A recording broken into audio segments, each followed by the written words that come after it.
Hey, good morning. Yes, it is. It is Sunday morning, February 23rd. So, what's going to be the topic for today? The topic for today is trying to get what you want, but doing it the right way.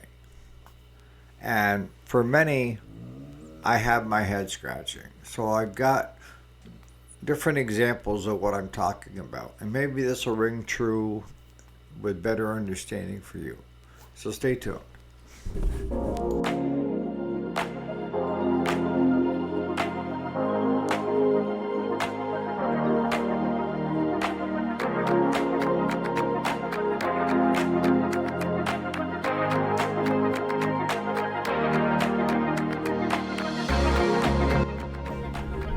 Alrighty, welcome back. My name is Eric, and yes, this is the weekend, Sunday, February 23rd, 2025. So, what are we going to be talking about today? Today, we're talking about doing the right thing and getting what you want out of life by doing it the right way and not getting wrapped up in causes. And what do I mean by causes? I mean, you become so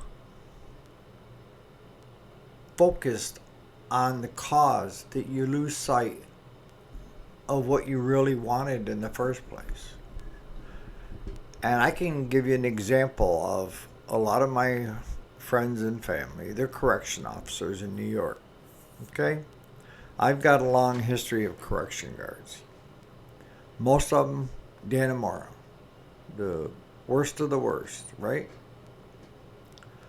So recently they decided that they were going to go out on strike for unsafe working conditions. See, with the Taylor law, it says that they can't strike. But, anyways, the Taylor law says basically you can't strike, that you have to show up for work. Because in doing so, you put others at in harm's way.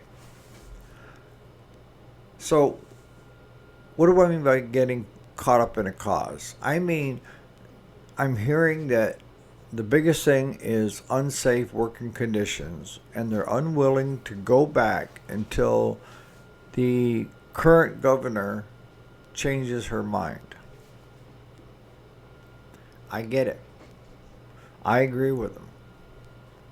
They need better working conditions. They need less overtime because they're trying to run the prisons, or at least our governor is, with 70% of the people covering 100% of the shifts. So mandatory overtime has become a common thing.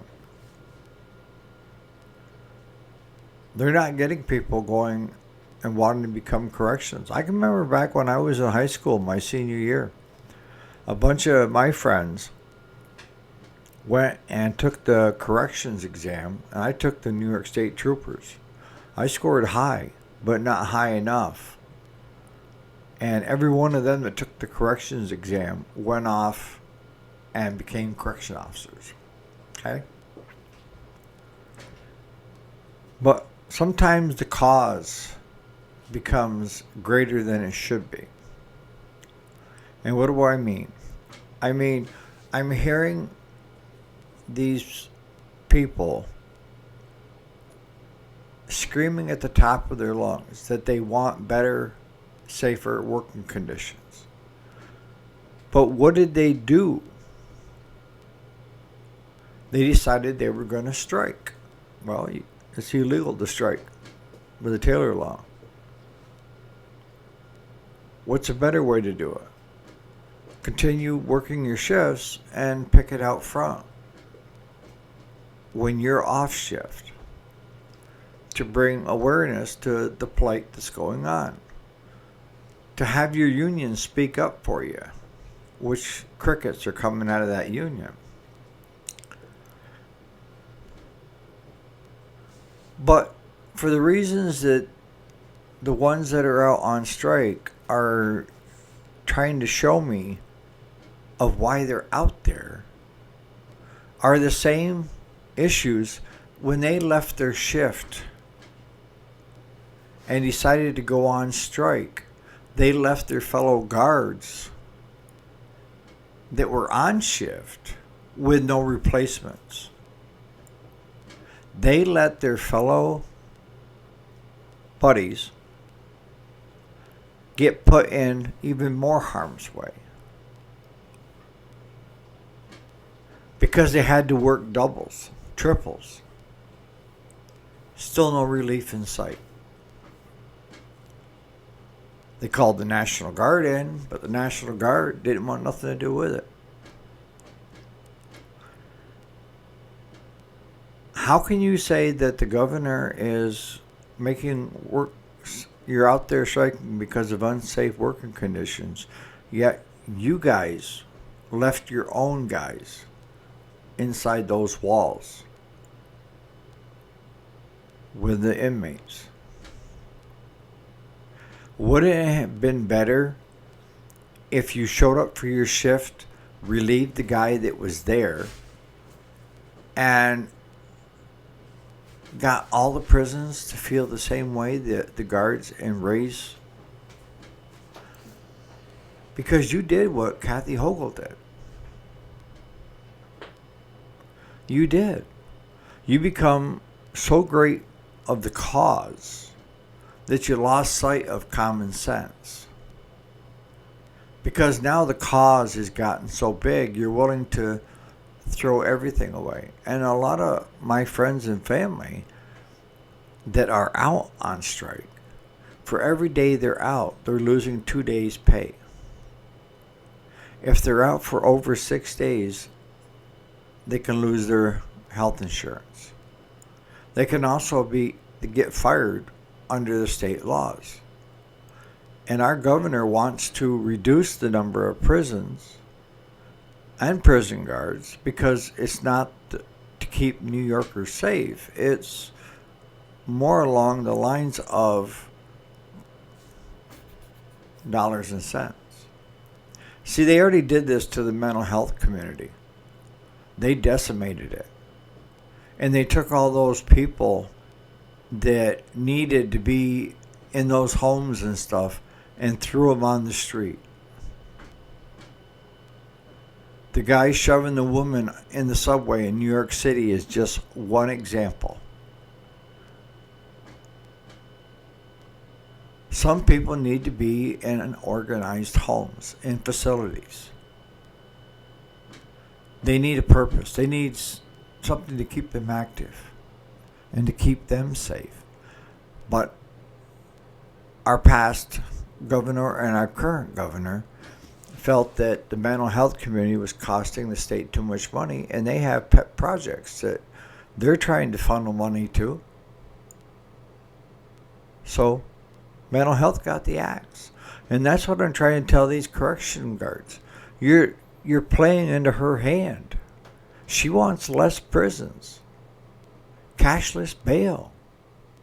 Let all the prisoners out because it costs too much per inmate to house them. She wants that money back. She couldn't have got a better cause with all these people going on strike illegally and could lose their jobs. Because, hey, I'm downsizing just the way I want. So they're doing it for them. But what I'm seeing is a lot of them that are out there on strike, they are making choices. They're choosing the cause over their own families.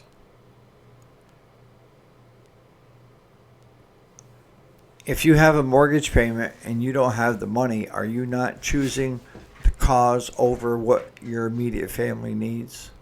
And I hear a lot of them say, well, I can't cross the line because of my buddies.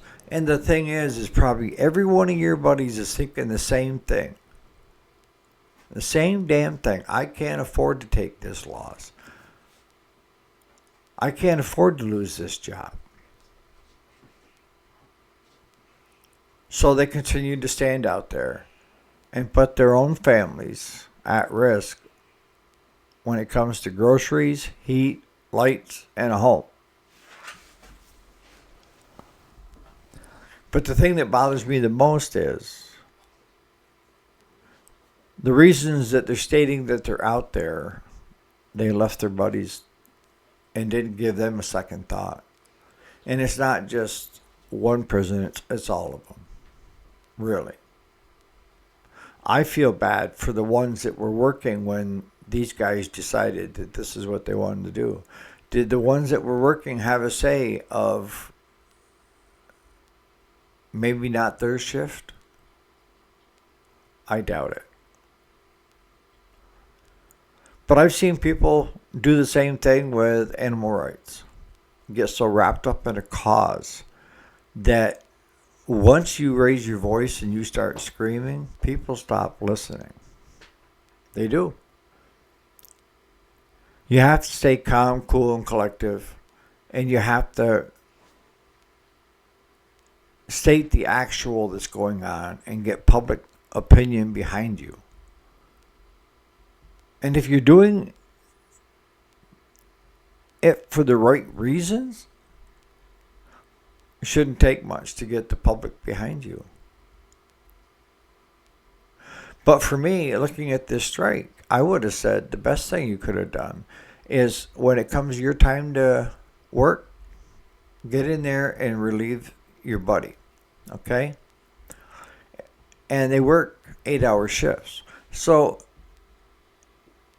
you have 16 hours to go home, grab a little bit of sleep, and then stand out front on the picket line and ask for better working conditions. And then when it's your time to go work your shift, go work your shift. Keep alternating. That way you're not putting your fellow guards at risk that are in there.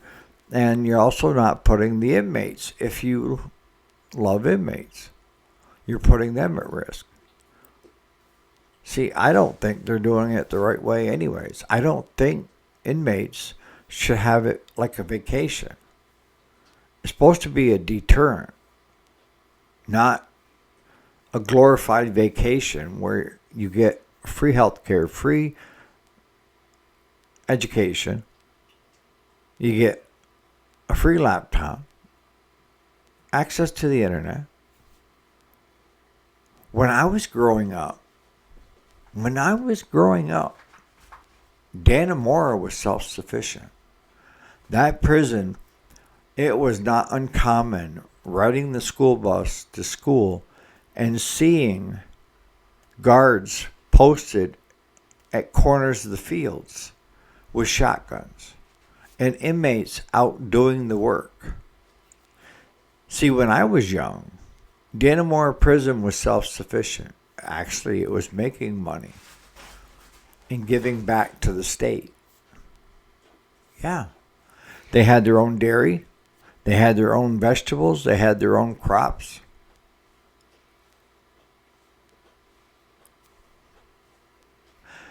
And in order to have the ability to go work in the barns where they milk cows or raise beef or worked out in the field, you had to be on good behavior for so long before you even given that chance to go do it. And back then, you didn't hear about inmates touching a guard, because if that inmate touched a guard, usually the other inmates found them later that day and beat the crap out of them. Why?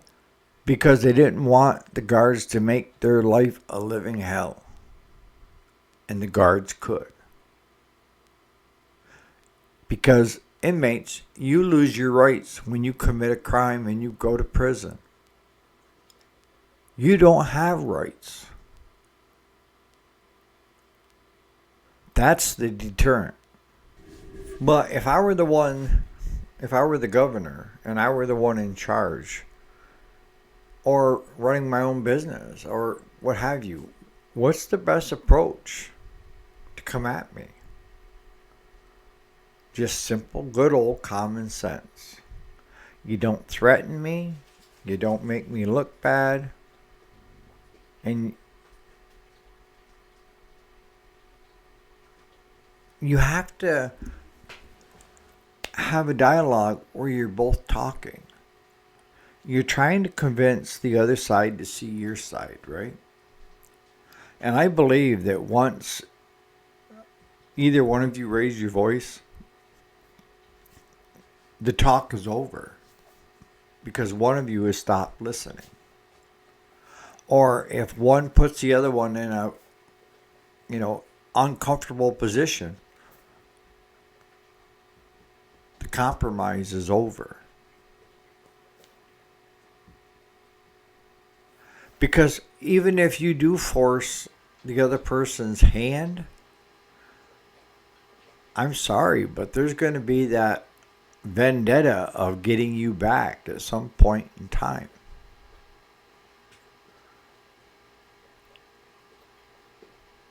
I really do.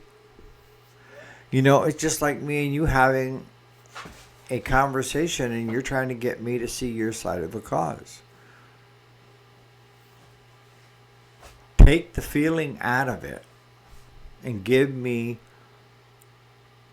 facts.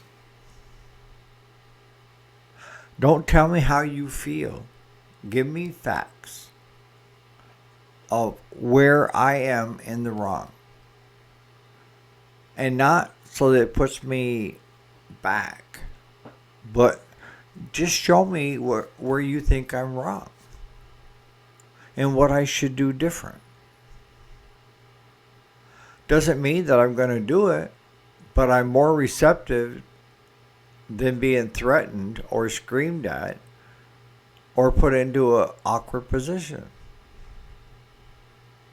Right?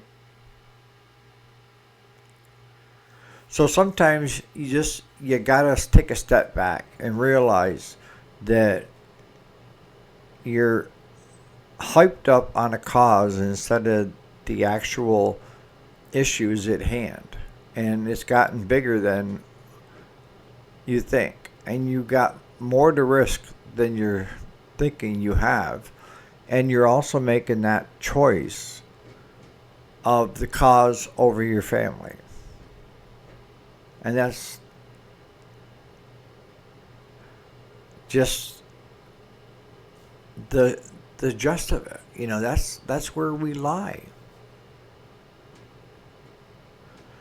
So I imagine you guys have got examples too of where somebody tried to get you to do something, but by screaming and hollering.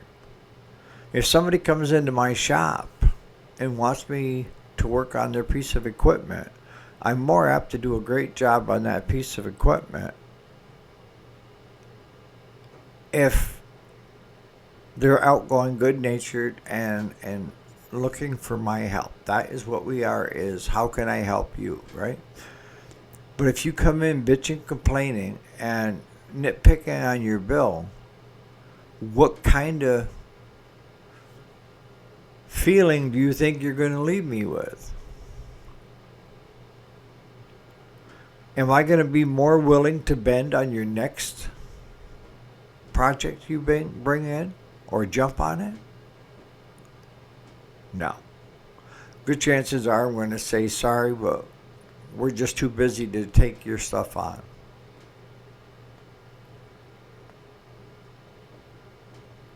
Think about it.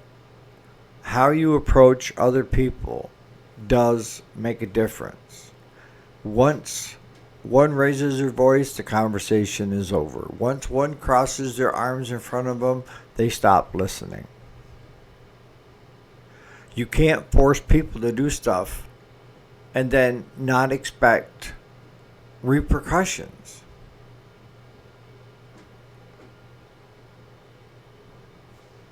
Right? So on that note, you guys have a great Sunday. I'll get off my little pulpit. And I'm hoping a lot of my friends and family watch this, because I honestly think they're playing right into the governor's hands. You guys have a great Sunday.